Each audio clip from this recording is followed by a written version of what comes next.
Hello! 4! We're on 4. We're on 4? We did 4. Well, we have already done 3 whole podcasts. That's a lot. It is. I'm so proud of us. I've never done 3 whole anything in my life. It's kind of wild to think that we're already on episode 4. Yeah. I'm so proud of us for, doing something.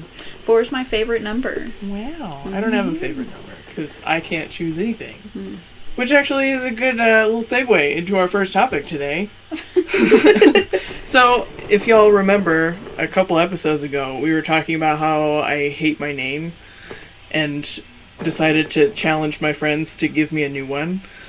So I did that, and through an arduous process of me and everyone else going through fucking lists of baby names, ended up with the name Katya, or Kat for short, because that's what everybody else likes.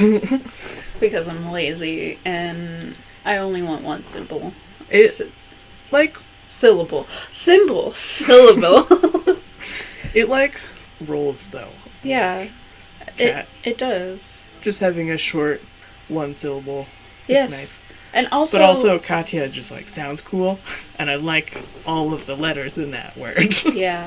I think it's very fitting also because, like you pointed out to me, my family calls me Kitty because there's 2 Kristens in my family, and it's obnoxious to deal with, so we don't use our actual names, so I'm Kitty, and she's Kat. Kitty Cat. So I think that works, and I think it's cute. Yeah. Also, our other friend pointed out to me that I am now Feral Cat. Yeah. Which is also just fitting.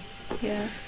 But anyway, I thought it would be interesting, since both of us have changed our names, at least socially, yeah, to kind of talk about what that feels like.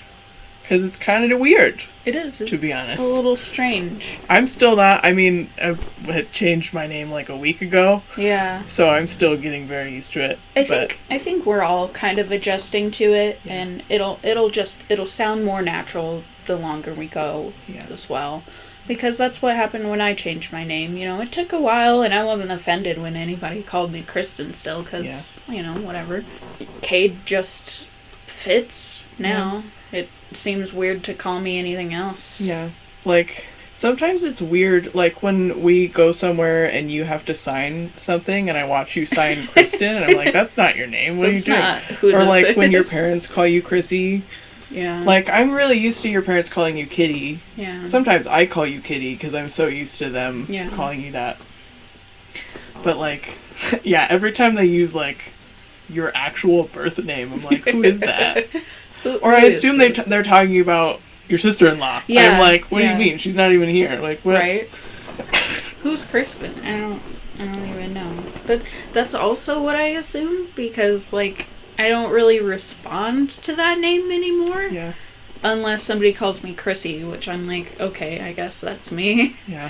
But I think our chosen names fit us a lot better. Yeah. And I think, if you are born with a name that you don't like, it should be, your prerogative to change it. Yeah.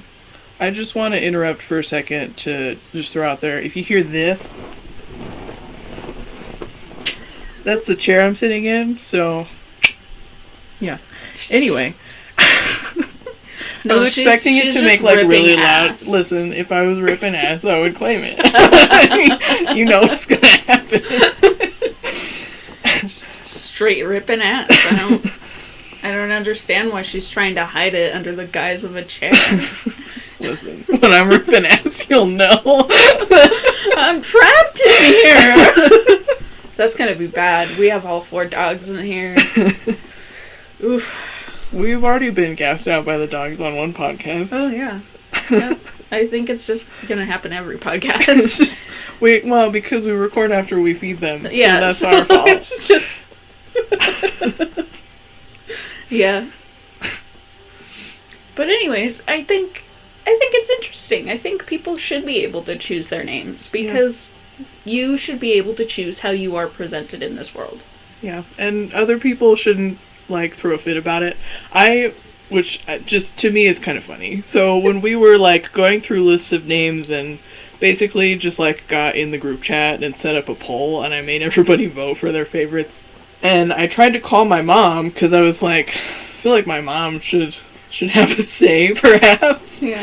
And Or of course just, she didn't like, a answer little her bit phone of because she input. never answers her phone. But then she called me back later after we had already decided on one that I like. And she's like, I was like trying to explain, because I've told my mom so many times that I just hate my name, and she's like, whatever. Yeah. But so I told her like what we were doing, and she just specifically, she was like, I don't want to pick a new name, that's the one I gave you. Like, she was so salty about it. I think. She just couldn't have picked a like less fitting name. Yeah. I'm so the least graceful person I've ever met. Yeah, I just, like, I've never liked my name, and it was nothing, like, against my parents, but Yeah. I was like, I don't feel like it fits me, and then, you know, my brother got married to another Kristen, and that just made it confusing as fuck, so I was like, alright, I'll just jump ship over here. Here was my opportunity. Yeah. But yeah, I feel like I just never felt like I associated with my name. Yeah. Like, and also, I fucking hate so often when I'm interacting with old ladies and they ask me what my name is, and I go, oh, it's Grace, and they go, oh, what a pretty name, and then give me some Bible verse, and I'm like, stop. That's why your mom wanted Grace, just to torture you for not being Christian. Well, no, all of our names were, like, from fucking John Wayne movies. Oh, really? Yeah. I couldn't tell you which ones are which because I don't remember. I also was supposed to be... My first name was supposed to be Catherine if I had red hair, but I didn't. So they called me Grace Catherine instead. That's so fucked up. So stolen from you. Right? You ended up being Cat anyway, so... Yeah. That's what I was trying to tell my mom, and I was like, at least it works with my middle name, and she was like... Catherine, that sounds stupid, because she, I think, was not understanding what I was saying. But You're just going by your middle name's nickname, I guess. yeah. It's not Catherine. I'm just, like, completely eradicating the first name. Yeah. I thought it was funny. It just reminds me of the other night at binge night. I was making salad for my mom, or I was like getting the salad for her, and I pulled out like the Dorothy Lynch dressing, and Brie was like, they lynched Dorothy, and I was like, God, I wish. And she's like, yeah, who's Dorothy? And I was like, me, I'm Dorothy. I just like, I associate Dorothy with you because I know you like your middle name. Yeah. But like, I don't know, I guess Brie just didn't register it because I caught it right away and was like, nice. Same. I mean, you know. It's hard to remember people's middle names a lot It is. of times, It though, is. 'cause you don't, like, I don't blame her. hear I them. just thought it was funny Yeah. because it's just like, Although, I feel like lynching is not a way that I would want to go. no, I don't want to be here. I don't think anybody should be lynched, but you know. We could talk about ways we don't want to die on a different spooky podcast. Yeah. So, speaking of spooky podcasts, though, it's spooky month, and we're a week late because we didn't really plan very well. Ooh. Because that's how we are. But we wanted to do some spooky stuff. And For spooky. Yeah, and maybe share some commentary. What is your favorite part of spooky season? I don't know. I just love all of it. Like, Yeah. the aesthetic, the colors. Yes. Like, it's all around, like, folklore, which we're going to talk about a little bit more in a different podcast, because I need to do a little bit more research before we do that. But, like, you know, where all of the tradition... Folklore is just my shit. So, that we have this whole holiday that's around, like, a lot of pagan bullshit, I'm like, yes! Love that. Like, that we still have this basically huge celebration based on, like, folklore that we don't really do anymore because Christianity ruined everything. We can talk about that in a different podcast. Yeah. we have I'm gonna many. write that down, yeah. actually. How Christianity ruined culture. Fucking fight me, Christians. Our mom's gonna listen to this one and be like, Oh my goodness. no, my mom will go, your mom will go, Yeah. Your mom will just like roll her eyes. My mom will just be like, I'm disappointed. I'm so sad. I think my mom's just disappointed when she looks at me. Same.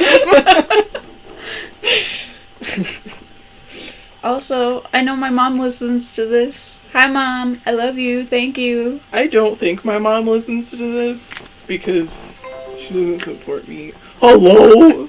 Outlook is like, shut the fuck up. I mean, that's fair. I should probably do that. I don't know why anybody's listening to me talk right now. I think you're prolific, so I would listen. I do listen to the podcast because, I don't know, it's comforting. I also listen to it, but really just because I edit it. Yeah, I was like, you have to, because you're editing it, so. I'm getting desensitized to hating my own voice, so that's cool. Yeah. It's very weird to hear yourself and go, that's alright, that's not bad. Yeah. And we're getting derailed. We always do. Yeah. Anyways, my favorite part of this season is when it starts to be cozy. Yeah. Because I find, I don't know, it's kind of a weird sort of comfort, you know, the chilly air and, you know, curling up in a blanket. It's just, I need that comfort right now. Yeah.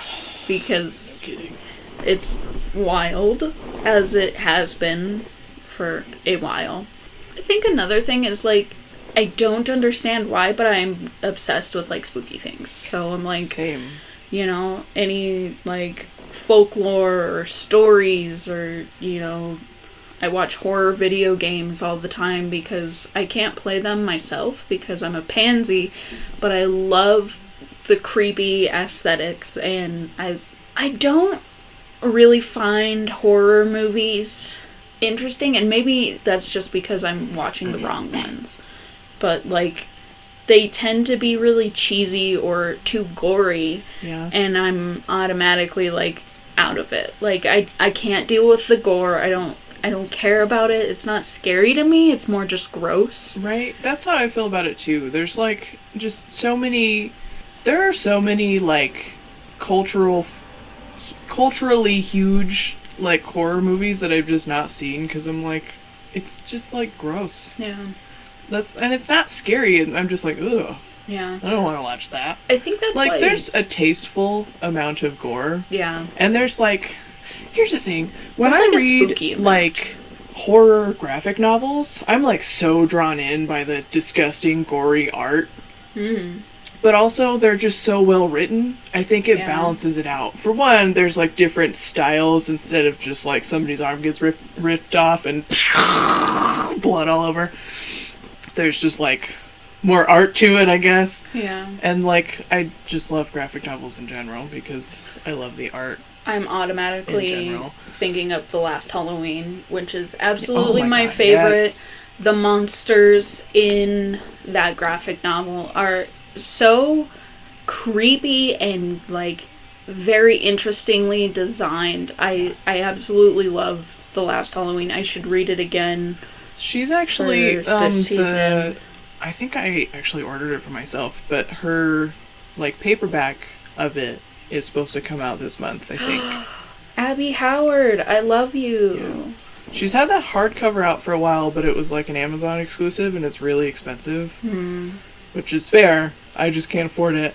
Yeah. But the paperback is supposed to come out soon and I can get it at work. That is And I think I ordered one for myself like months ago.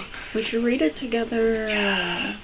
Also, while we're on horror graphic novels, Something is Killing the Children, and I don't remember who the author is, but if you look it up, you can find it. Also, super good. A lot of Stranger Things vibes. But, like, it's weird that I'm, like, so into that visually. Versus... But, like, slasher films, I'm just like, ugh. Yeah. But I think it is a lot to do with, like, the writing, because the movies tend to be just about, like, jump scares and the gore. Yeah. And there's just, like, there's a trope they're just that same group of tropes is in every single horror movie. Yeah. But actually, just since I mentioned it a second ago, Stranger Things is also horror that's, like, gross, but so well done, and I'm so into it. Like, the Demogorgon is disgusting. Yeah, it's very... It's, like, eerie. Visceral and, like, unsettling. But the writing is so good, and the characters are so good. Yeah. And it's not, like, overridden by those same tropes that we've seen 1,000 times. Like, it's one of my favorites because, you know, I was just thinking about going back and watching it again because I was just, like, thinking about Stranger Things and how much I adored it. And I keep thinking about it too, and I'm just like, when is the next season gonna happen? Yeah, please. The kids are gonna be grown up before too long. Yeah. I think it'll be interesting to, like, watch them grow up in the show as well, and, like, their characters grow along with them. I think that it would be very interesting. And also, I want to reiterate, or I want to talk about how hard it is to set up an eerie feeling and make it work. Yeah. Like, there are video games that... Sorry. There are video games that set it up really well. Like, recently I watched, like, the Blair Witch, or it was something like that. It was like the Blair Witch, but like a video game. Mm-hmm. And that was pretty good. It just had, like, an unsettling feeling. I don't think there was any, like, jump scares. It was just very unsettling and, like, unsettling visuals and things like that, and I really appreciate that. And I think it's very hard to set that up without just, you know, gore and jump scares and things that don't really... Like, jump scares get me, like, that's fine, but it only gets me for so long. Yeah, well, and after a while you start to expect it. Like, you kind of find the theme of, like, whatever you're watching, coming, and you're so like, just, okay, it's gonna be here. Yeah. And I think that's another reason why I really, really like the paranormal aspect of movies that have been coming out recently. There's, you know, been Annabelle and Paranormal Activity and more things like Insidious and, you know, creepy shit like that instead of, you know, slasher movies. Like, I never saw, and I never really had the desire to, because I just, you know, I know what it is, and I'm like, that's psychologically very freaky. I get it, but I'm just like, I can't deal with that and still enjoy it. Yeah. So here's what, like, I feel like your horror movie isn't actually that good if they parodied it in Scary Movie. Like, not to say that all of the movies that they've parodied are, like, horrible necessarily, but, like, just because they could take, like, all of the tropes from those movies and put them in Scary movies and, like, completely tear it apart so easily. Yeah. Not to say that all of the movies that have been parodied in Scary Movie are, like, bad necessarily, and I understand that a lot of people enjoy them, and then it's nostalgic for a lot of people. I just have never been into them. Yeah. But I feel like it points out, like, why it didn't work. Formulaic all of those movies are. Yeah. Which also isn't necessarily a bad thing. There are plenty of things that I consume that are, like, to a formula, like fucking Zelda. I will play every Zelda game for the rest of time, even though they're all basically the same thing. Right. And still enjoy it. So, like, you know. I think that there's something to be said about the artwork, and... I was thinking that, too, because I was thinking about Bendy. I was thinking about Siren Head, which is, like, it's kind of like the new Slender Man, whatever. Yeah. But it was designed by a character creature designer, and forgive me, I don't know his Twitter handle, but you can probably, you know, find him on Twitter, search Siren Head, you know. It's so very creepy and atmospheric. Mm-hmm. And it's very, I think it's underappreciated I agree. in a lot of different things. Like I've seen character concepts for like The Last of Us and other things that are, you know, meant to be creepy, and you know, they really get it across very well. Like the clickers in The Last of Us, horrifying. Absolutely horrifying. And that just is another thing that it's like, the clickers don't even like look scary, but like you hear that sound scary. And you're like, oh fuck. Like, I gotta get the fuck out of here. Yeah. But I was thinking about, like, in terms of the style, I was thinking about Bendy. Even though, you know, we played Bendy and the Ink Machine together for binge night last year. And even though we all kind of agreed the ending was, like, not great. Yeah. And even though it still uses a lot of those, like, it uses a lot of jump scares. Yeah. But it also had an atmosphere. It, like, the style is, I was so drawn into the game. The reason that I wanted to play it was because of the style. Yeah.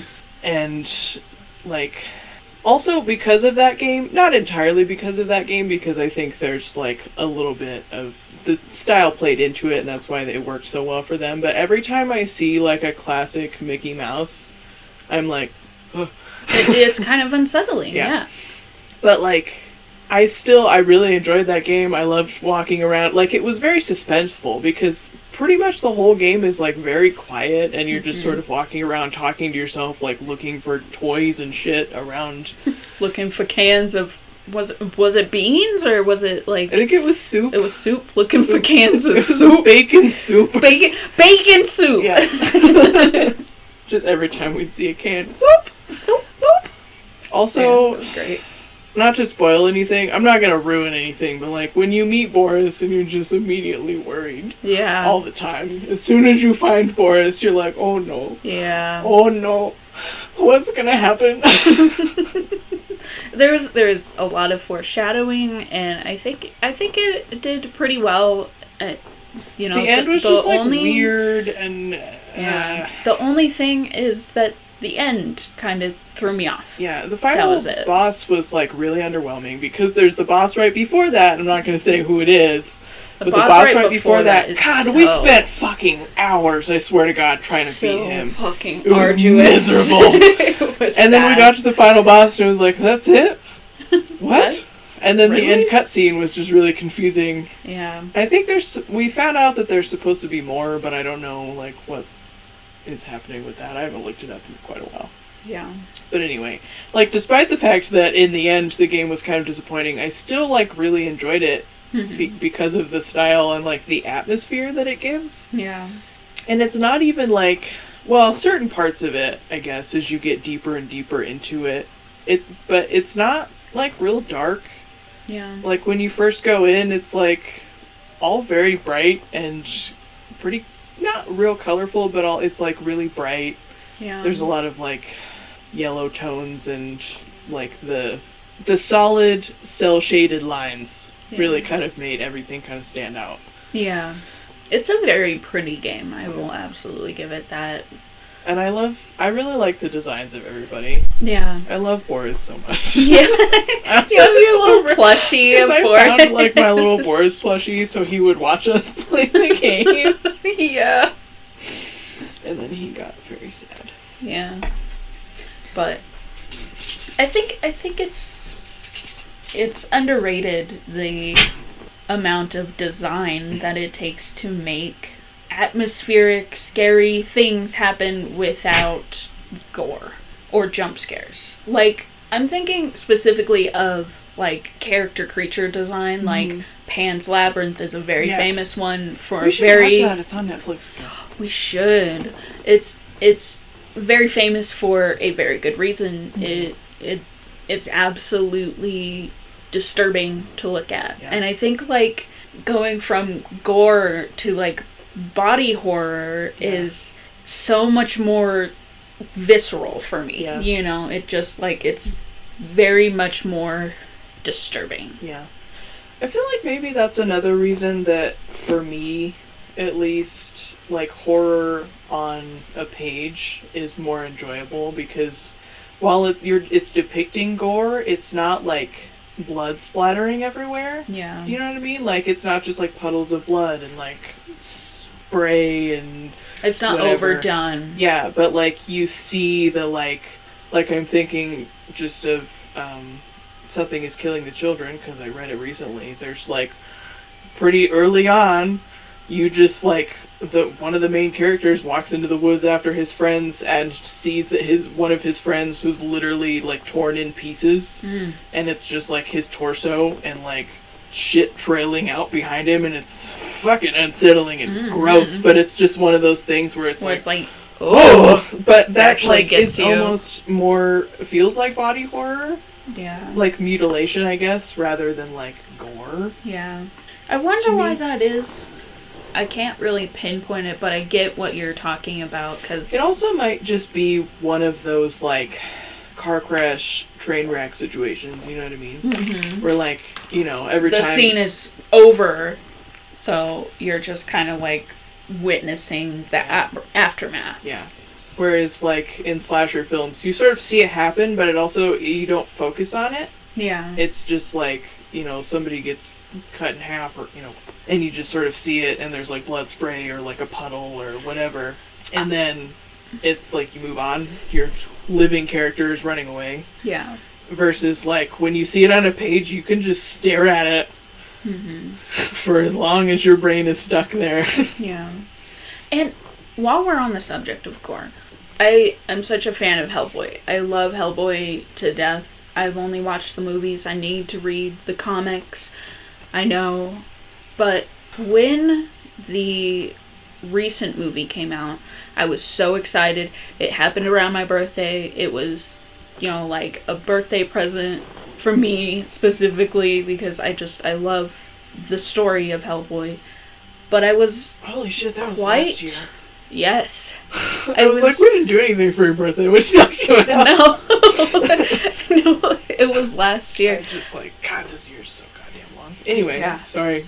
But I was very disappointed because I wasn't as into the second one, and I think what took me out of it was the amount of gore. Yeah, because there were parts, like, towards the end where people were just getting, like, torn apart. Yeah, it was just like, gross. Yeah, I was just like, the first few movies, they did all of, like, the creature design with, like, costumes. They had, like, the dogs, the demon dogs were costumes, and that was so creepy and unsettling. Watching, like, whatever on FX or whoever owns Hellboy movies now. You know, when they would, like, play it on TV and then they'd show, you know, behind the scenes stuff in between.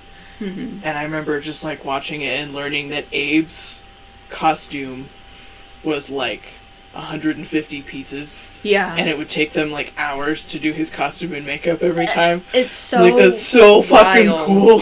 It's so wild and so cool. And something that I worry about with, you know, them, you know, advancing animation and things like that, I worry that costume design will disappear, because I think there's something that is very real, and I don't know, it's more intricate to me.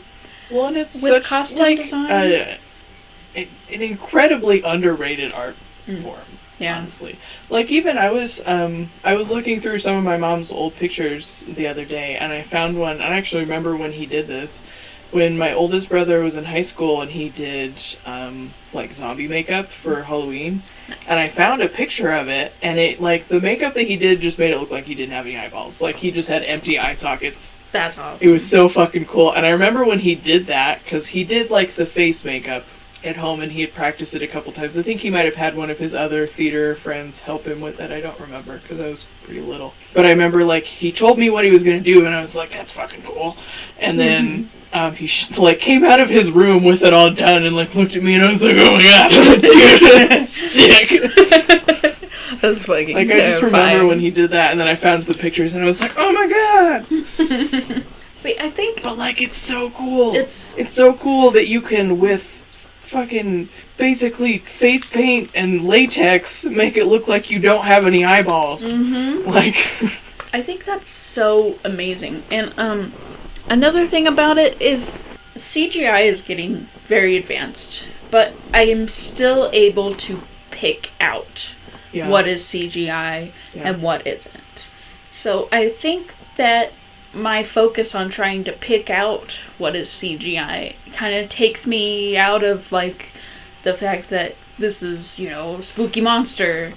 And that's one of the things that, bringing it back to Godzilla, that when the 2014 movie came out, I was sad that it was no longer a person in a suit, even though the animation looks really fucking good. Yeah. And I love it so much. Like, his design is really awesome, and it's so cool, and I'm not upset about it, really, but, like, I was sad that they had finally moved away from a person in a suit. Yeah. Because even though they're kind of goofy, those suits are so fucking cool. Yeah. They're iconic, honestly. And, like, the, like, attention to detail and everything that goes into building all of those suits, and, like, the way that they function, and, like, how much power the actor has, even though you cannot see them at all. Mm-hmm. Like, it's so cool to me, and it bums me out a little bit that that's not a thing anymore. It's understandable. It's just, it's iconic, honestly. You think about, you know, the creature from the Black Lagoon and things like that, but they were driving the horror industry, you know, just...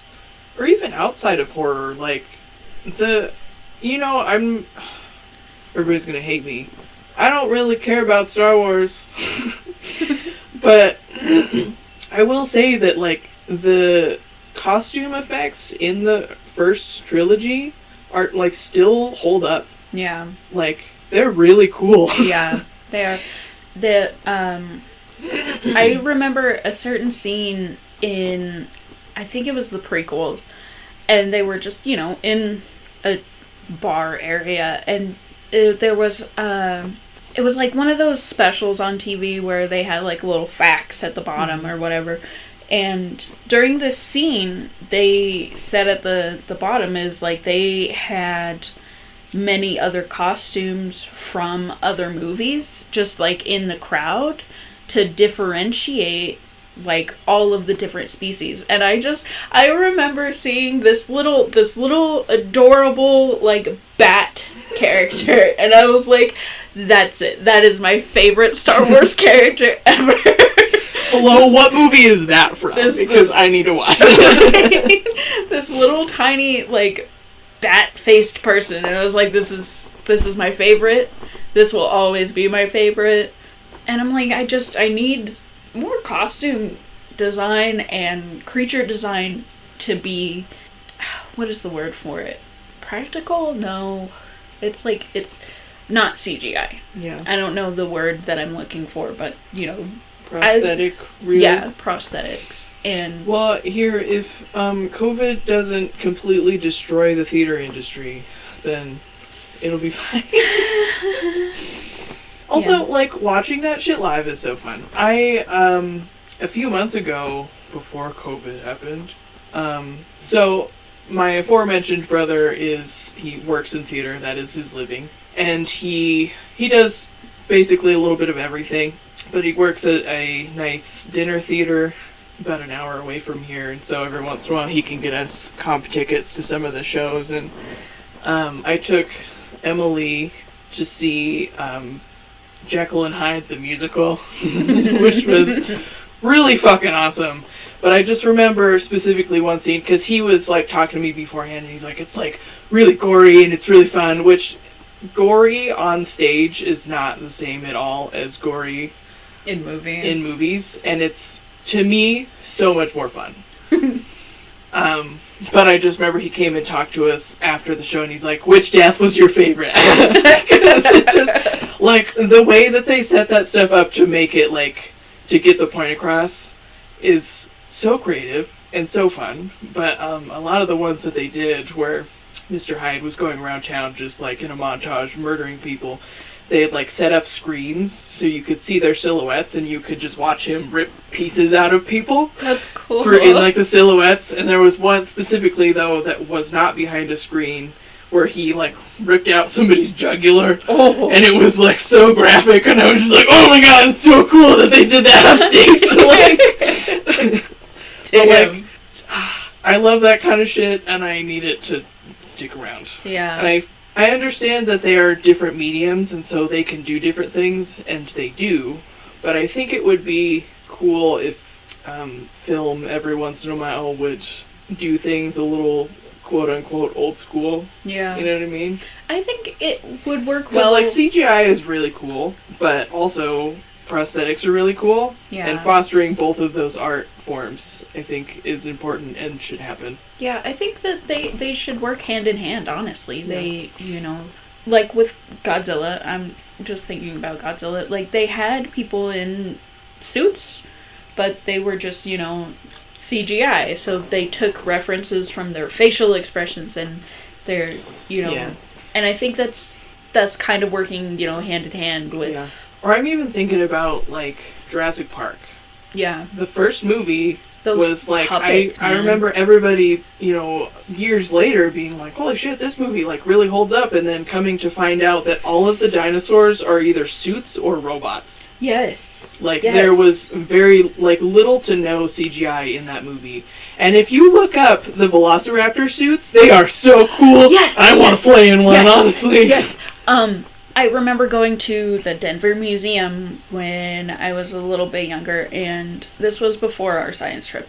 And they had, like, there was, like, a traveling thing. They had people in dinosaur costumes, and they looked so fucking cool. They looked so amazing, and they just, would move like puppets, and they had like the leggings that are just like blacked out, so it helps with the visuals, and I just think those are so amazing. Right. A couple of years ago, I saw someone make a similar costume like that, but it was cardboard. It was like a cardboard Velociraptor, and it was people so do that too, awesome. where like they build it basically out of cardboard and like craft foam. Mm-hmm. It's so I've creative. seen people do that with Godzilla suits too. It's amazing. But it's so fucking cool. It's amazing. Yeah. Seriously, go look up those Velociraptor suits because they're so cool. Good. I would love to play in one of those suits. Same. I think it would be so fun. I think it would be great to chase children down the street with it. Yeah. I think that would be such a great job, just like interacting with kids as a Velociraptor. Right? Oh, that'd be sick. Right? So we've managed to ramble on about horror media for 40 minutes. Yeah. But we were also intending today to talk about, as it is spooky season, our personal paranormal experiences. Ooh. So I feel like we should start off with the experience that we both had together. Yeah. And with Emily. Yes. So we had We've talked about before how there's nothing to do in this town besides get high, drunk, or pregnant, and we're not really down for that. So, we used to drive around a lot, but we would go park in parking lots at night, and then cops would yell at us, so we would have to go and find other places to be. And so, one night we decided just to, raid a gas station, get a bunch of snacks, and... somebody's stinking you out. Yeah, I think it's Trout. Oof. Stinky. Oh my god. Good job pointing your butt that way, Trout. Ooh, you're such a pro. Worse. I hate you. But anyway, so we took a bunch of snacks and took my old grandma car and just parked in the middle of fucking nowhere. And for a while it was just so serene and peaceful. It was nice. Clear skies above us, but also few miles away we could see this awesome thunderstorm going on. Mm-hmm. You remember? It was, so we're just sitting black. on the hood of my car and looking at the stars and then watching the lightning and eating snacks and talking, and it was very peaceful and nice. It got quiet, we're just hanging out. There was just a lull in the conversation. And then, all randomly out of nowhere, so we, parked specifically just, in the middle of nowhere so that there was not, light there was pollution. No, and we weren't, houses, at somebody's house or whatever. Which is easy to do because we live in Wyoming, which, you drive a couple miles. So we're just in the middle of a field, miles away from anybody's house. And we just hear, first it was, two heavy footsteps. That just appeared out of nowhere. It's imagine your large dad walking around in his steel toe work boots in the gravel. Yeah. But just crunch, like crunch. real loud too. And then what I can only describe is the sound growl. of like, I don't know, a small animal being hurt. Yeah. And we're all just like, did you hear? What the fuck was that? The atmosphere it just immediately went from being like calm to being like, what the oh, fuck what the fuck? was just that sort of sense of dread that you're like, something. The weirdest thing about it is just all of us at the same time, just our fight or flight was just activated. We all just like immediately climbed in the car and we were were like, just nope. like, nope. And I tried to, because I'm that white person, I like tried to point my car. headlights and like drive forward a little bit to see if we could see anything. There was nothing there. Just absolutely nothing. And so we drove back to the house and sat with the lights on, and we were just like, yeah. We all just sat there discussing what the fuck it could be. Just like the trying only thing to that I can think of is like it. Maybe an owl picked up like a kitten. But I still, like, that just would like only explain the, like, animal sound. Yeah. But not the heavy stomping on gravel sound. Yeah. And it just was, like, the fact that it was, like, the, like, 2 footsteps. Yeah. It wasn't like we heard somebody walking across the field. It was, like, it was 2 footsteps. Just 2 and footsteps, like, right in front of us, almost. Yeah. And we couldn't see that far, so it was just 2 footsteps, some screeching noise. I don't even remember what it sounds like anymore, but it was just like high pitched, and I was like, "Was this like a bobcat?" Right.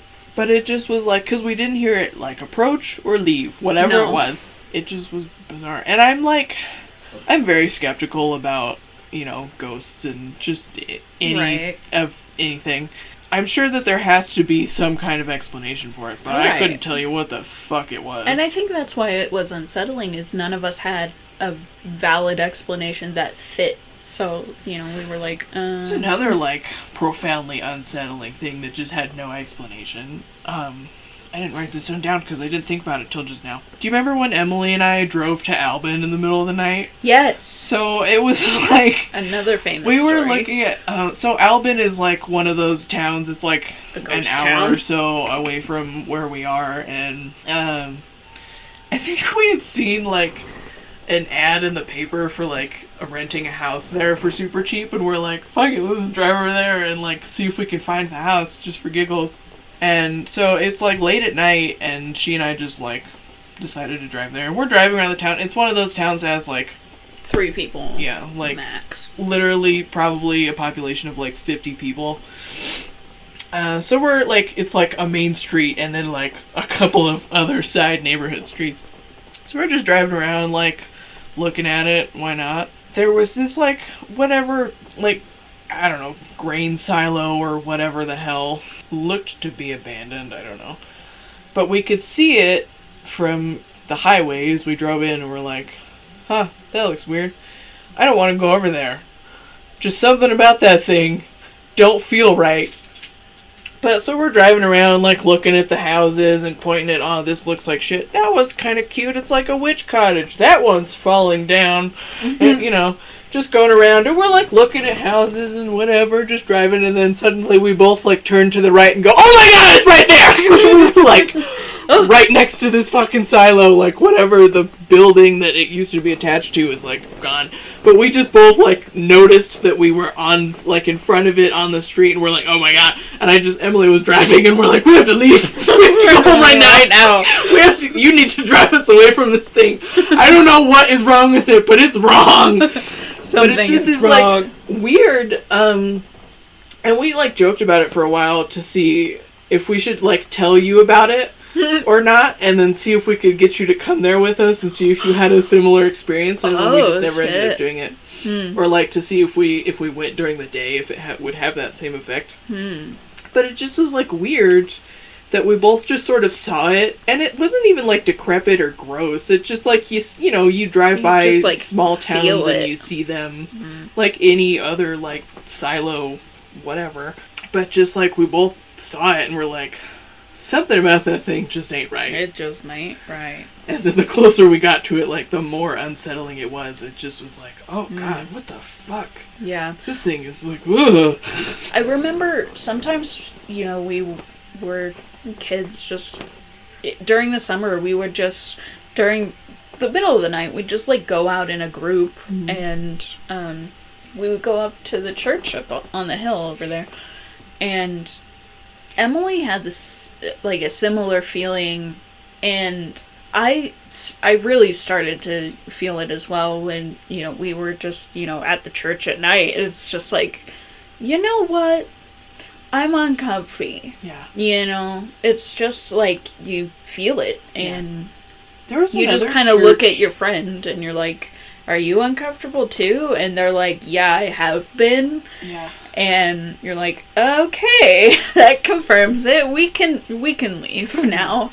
There's a church in my parents' neighborhood too that's like a block or two away from their house that I had been in the building before, and I don't remember what like faction it is, but I had been in there before because they would have like the doors open whenever when we'd be wandering around as kids around the neighborhood, and they'd have like whatever event going on, so sometimes we'd go in and check it out and it'd be whatever. So like the building itself was fine, but the playground, which has since been torn down and rebuilt, was just like sketchy as fuck. Yeah. It wasn't even like falling apart, it just had it was old, but it was all like metal, so it wasn't like, you know, wood splintering and falling apart. But like you'd go in there and it'd be like, this just doesn't feel right. Yeah. I don't want to be in this playground anymore. Like you'd ride by it on your bike and be like, ugh, that place, something's up there. Something's wrong there. That's how I feel sometimes when I drive past the church in the middle of town, or the middle of downtown. Apparently this church is famous in Cheyenne for burying a person in the walls. The one that's got, so basically the story behind it is when they were building, I think he's in the bell tower. When they were building the bell tower, somebody fell in it and he died, and they just covered him up with cement or with concrete. Yeah. So there's just like a guy in the wall of the church. There's a lot of... We should get one of those, like, books that's, like, haunted downtown or something, and just, there's like, just read a lot it of on shit. Because that would be fun. Yeah. We can do that for a different one. Yay. We have a lot of spooky ideas. All of our spooky podcasts are just going to be really long. Yeah. I mean, we love spooky time. It's just... There's not enough. I keep telling everybody, and I've repeated this to you and everybody so many times, that Christmas should just be canceled this year and we get to have 3 months of Halloween. Like... I'm okay with, like, 2 months of Halloween. I need just a little bit of, like, sweet, cozy comfort, you know?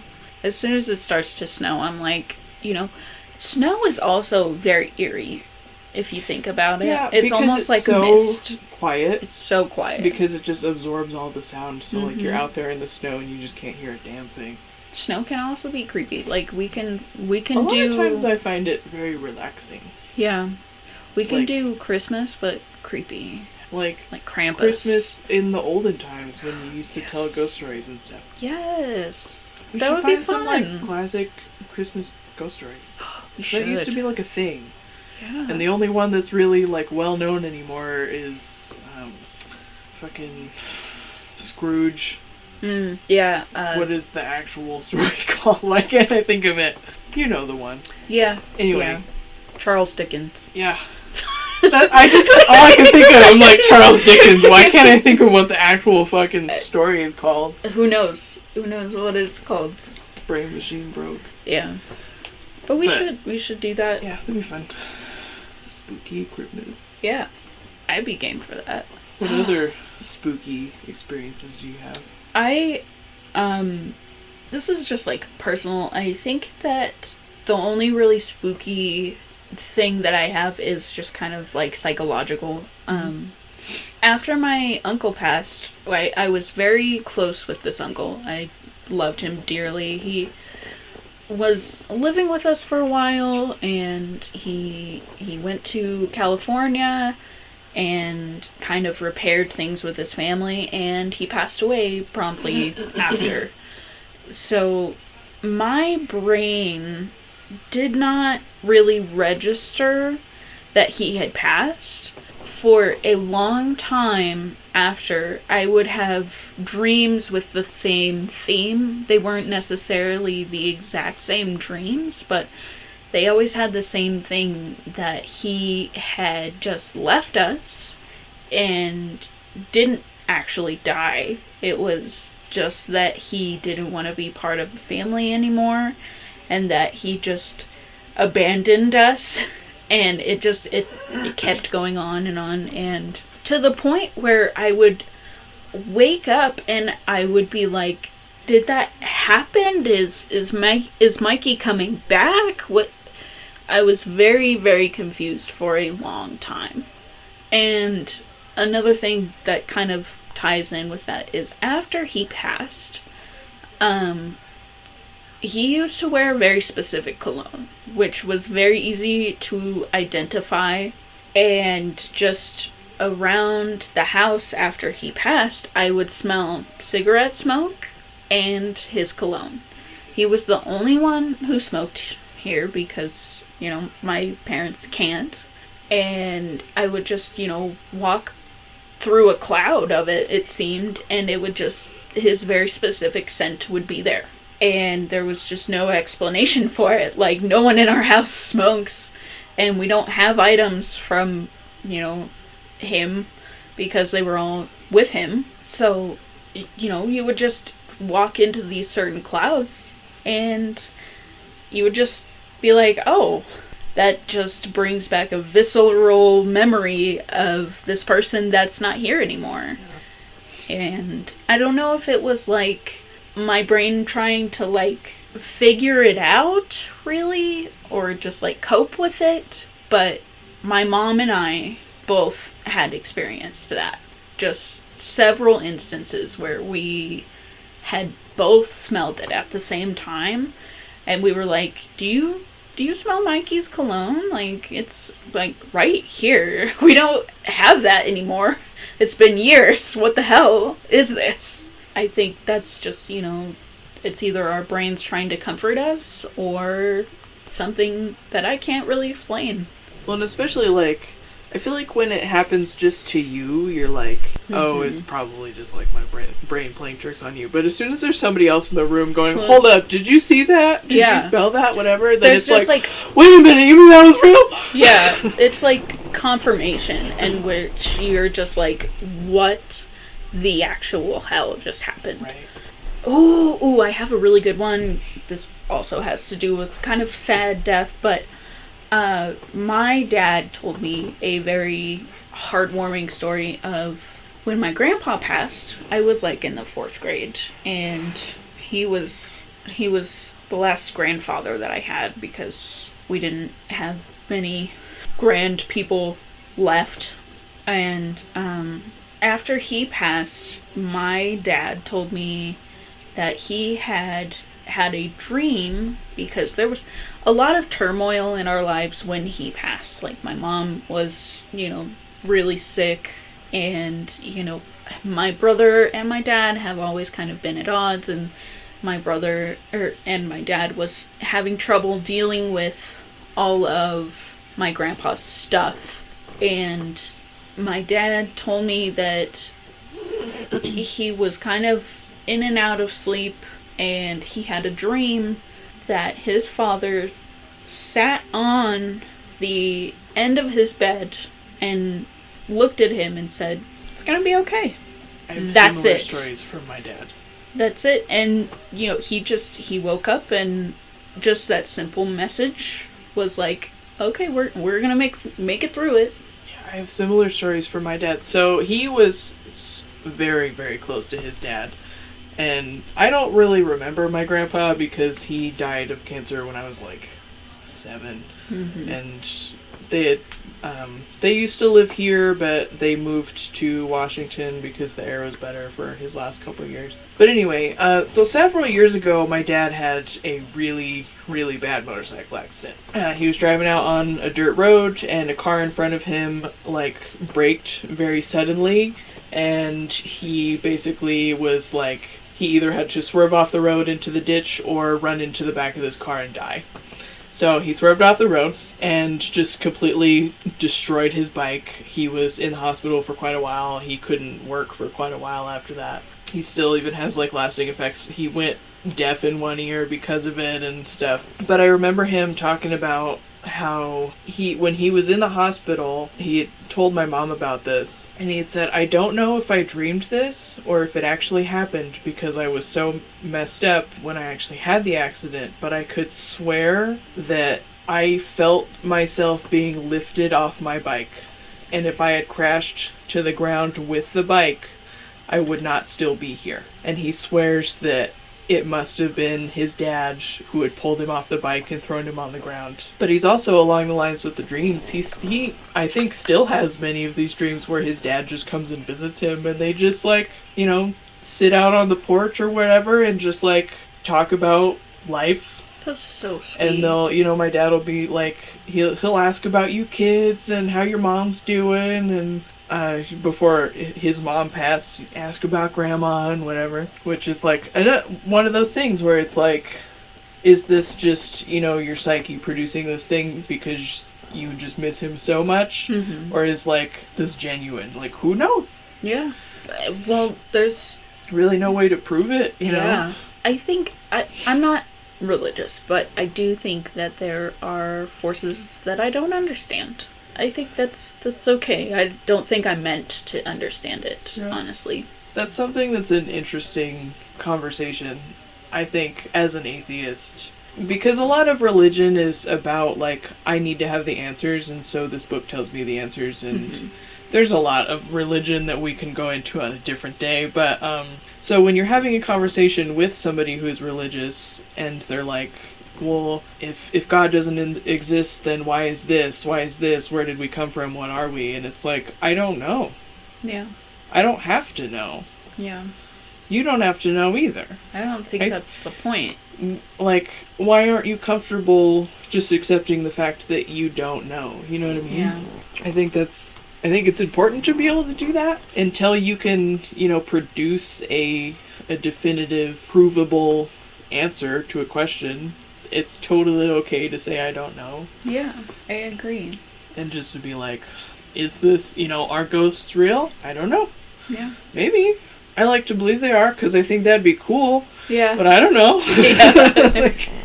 I just, along the lines of another story from a family member during a traumatic experience, is there was a very difficult period of time when my mom was very, very sick. And we got her to go to the ER, and they're wheeling her, like, into the ambulance and into the ER, and I'm just kind of sitting there on the sidelines.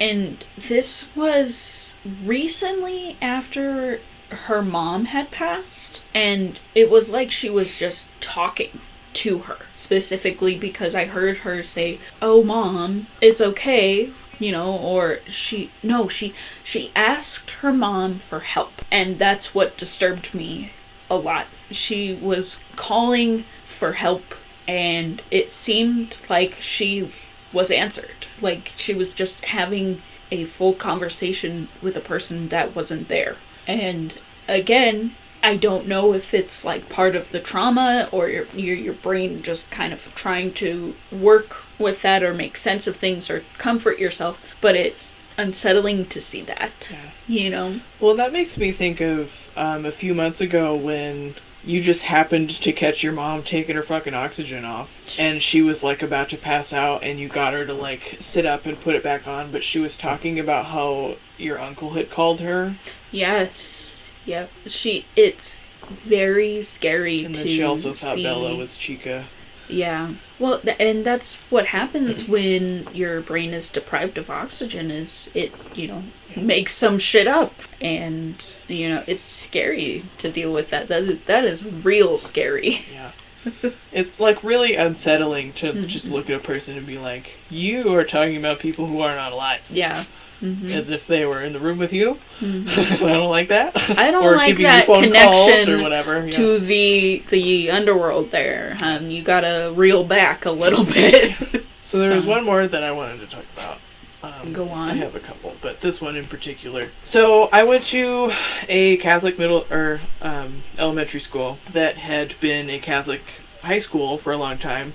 Essentially, the building when I was in it they're in a new building now, lucky for them, but the building when I was in it had pretty much been condemned for like several years before we actually moved out of it. Fun fact, my mom went to the same school. That's how fucking old it was. Yeah. My grandma actually taught there. Oh my god. Yeah.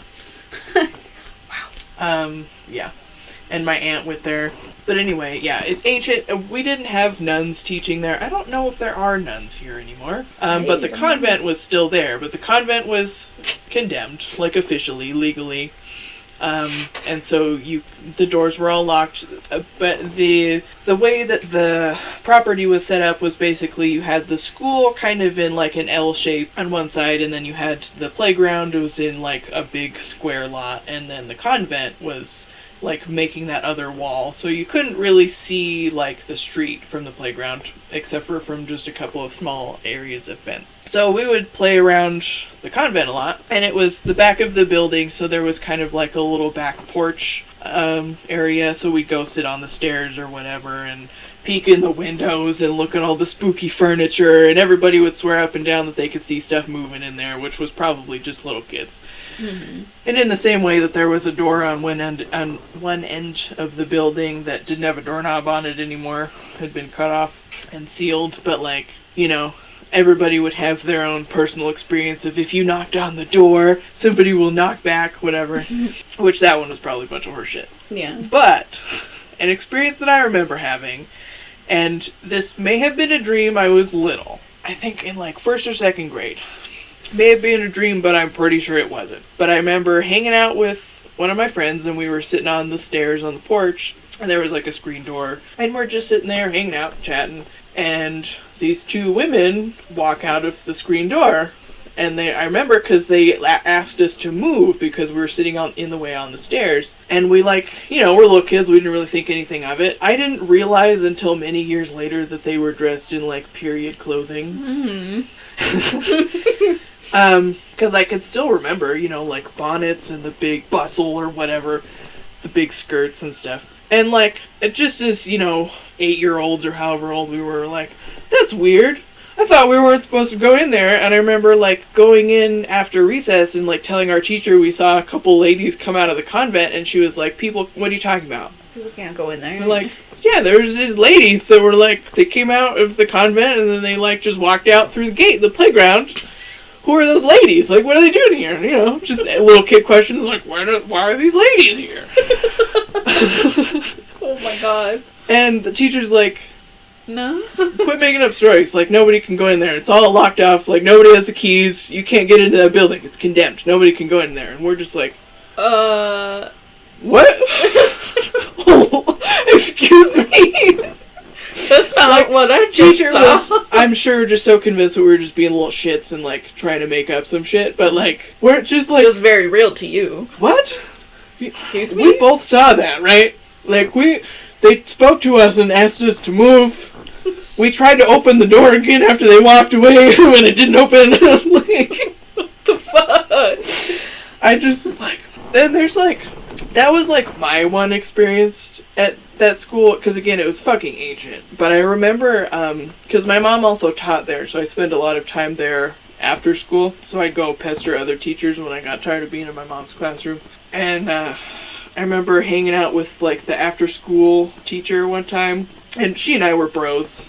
I'd go hang out with her and wait for my mom to finish or whatever, and she and I would just hang out while she's watching all the little kids. And I remember, like, Mom was there really late one day, and so I just was hanging out with Miss Fig until, like, it, like, got dark, and she had to wait for, like, the last kid to leave, and then I walked around with her turning off the lights around the building. Which is, like, spooky as hell being in your school when it's dark in general, but being in your school when it's 1,000 years old. And it's dark. And it's dark. And then on top of that, you're with this sweet little old woman that you hang out with all the time and you're like best bros, and she's telling you about how, sometimes when I'm hanging around here and I'm walking around turning the lights off, I swear I could just hear kids running around upstairs. And I'm like, what? She'd be like, yeah, it's happening several times. I'll just be turning off the lights or just kind of checking around, making sure everything's all put together. And I can just hear, I swear it's little kids running around because it sounds like they're laughing. Mm-hmm. And I'll go up there thinking it's, one of you guys. Because, any number of the other kids' parents who worked there would also be there. But I'll go upstairs and nobody's there. Sometimes I can hear them in the stairwell just laughing or chatting. And I go and look in there. There's nobody in there. And I'm like, oh my God. What? Or sometimes what? The after school classroom was like right next to the stairwell, and there were doors at the top and bottom of the stairs. And I remember her telling me one time, sometimes I'm sitting in here cleaning up the classroom before I go, and I can hear the door open and close out there in the hallway. And I'm thinking, who's playing with the door out there? What's going on? Is there some kind of breeze coming through or whatever? And I'll go out there, and nothing's moving. Nobody's in there. And I'll go back to the classroom and I can hear the door swinging open and close again. And I'm like, what is this place? And then not only that, but Miss Fig packing up to leave, and then me having to walk back upstairs to my mom's classroom in the dark by myself going, oh, please don't hurt me, ghost. Just picture you booking in, just running up the stairs and running down the hall being like, good thing Grandma's not here to yell at me. Because my grandma was one of those, she would help out with the class. She was the copy lady. Oh boy. Because she was retired, so she'd just go and help out in the classrooms or whatever. But she was that lady who would yell at everybody for hanging out or for running in the hallways. Just wild shit. It's like when you're downstairs and you turn off the lights and then you book it up and you're like, oh fuck. Running out of the basement don't get me, goblins! Yeah. Until you graduate to become the goblin. Yeah. Well, our basement is creepy. It is. Any unfinished places, it's creepy. Yeah. It's better now with the walls. Yeah. But our basement has always been creepy. Yeah. Just concrete floors and a cold setting, and it's creepy. Yeah. It's very, very dark. Basements just be like that. Yeah. Well. Good spooky cast. Yeah. See, these ones they're gonna have to be longer because we fucked up and didn't do the first week spooky. Yeah. Yep. Extra little extra time. Just because. Just because. Do you have any ice? I do not. I just have freezable fruit shapes. Why? Just because.